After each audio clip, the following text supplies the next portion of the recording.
சங்கீதம் 42. கோராகின் புத்திரருள்ள ராகத் தலைவனுக்கு ஒப்புவிக்கப்பட்ட மஸ்கில் என்னும் தாவீதின் சங்கீதம். மானானது நீரோடைகளை வாஞ்சித்து கதறுவது போல, தேவனே, என் ஆத்துமா உம்மை வாஞ்சித்து கதறுகிறது. என் ஆத்துமா தேவன் மேல், ஜீவனுள்ள தேவன் மேலேயே தாகமாயிருக்கிறது.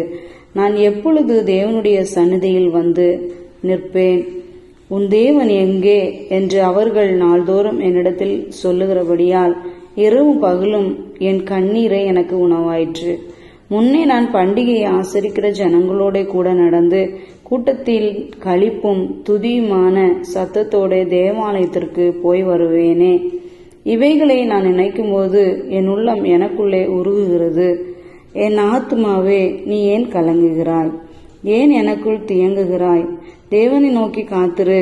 அவர் சமூகத்து இரட்சிப்பின் நிமித்தம் நான் இன்னும் அவரை துதிப்பேன். என் தேவனே, என் ஆத்துமா எனக்குள் கலங்குகிறது. ஆகையால் யோர்தான் தேசத்திலும் எர்மோன் மலைகளிலும் சிறு மலைகளிலுமிருந்து உம்மை நினைக்கிறேன். உமது மதகுகளின் இரைச்சலால் ஆழத்தை ஆழம் கூப்பிடுகிறது. உமது அலைகளும் திரைகளும் எல்லாம் என் மேல் புரண்டு போகிறது. ஆகிலும் கர்த்தர் பகற்காலத்திலே தமது கிருபையை கட்டளையிடுகிறார். காலத்திலே அவரை பாடும் பாட்டு என் வாயில் இருக்கிறது. என் ஜீவனுடைய தேவனை நோக்கி விண்ணப்பம் செய்கிறேன்.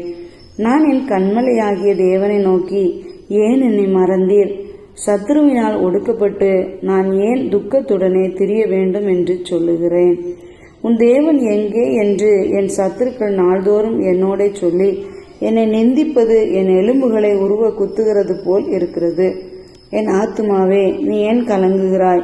ஏன் எனக்குள் தியங்குகிறாய்? தேவனை நோக்கி காத்திரு. என் முகத்திற்கு இரட்சிப்பும் என் தேவனுமாயிருக்கிறவரை நான் இன்னும் துதிப்பேன்.